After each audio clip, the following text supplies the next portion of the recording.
Hindi po ako. Hindi po ako mani, hindi po ako robot. I came from the military. Tao din po ako. Bagsak nga gano'n. Grabe, oh. I can only bow my head and express my frustration. It's a sacrifice. Sometimes I think the safety of my family. Talaga.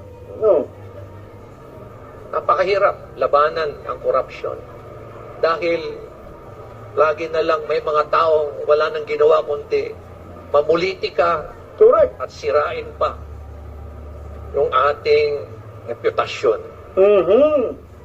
Ganyan na kagago ang sistema natin dito, Puta. ang ating bayang Pilipinas. Nagpakalapin Mayor Magalong. Puta, meron talagang natuklasan si Mayor Magalong. Oo, promise. Na siguro, ayaw ipasiwalat ng palasyo. Pero maprinsip yung tao. Kaya siguro nag-voice si Mayor Magalong. Meron ng press con na talagang binagsak niya yung mikropono. Grabe, ang tindi ng pinagdaanan dito ni Mayor Magalong. Malamang sa malamang, talagang darating ang panahon.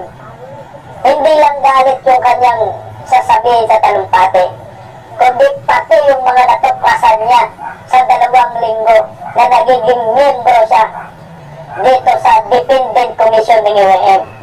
Tuloy natin, pakinggan natin, visit siya dito. Tao din po ako. Hindi po ako mani, hindi po ako robot. I came from the military. Tao din po ako. Sak nga gano'n.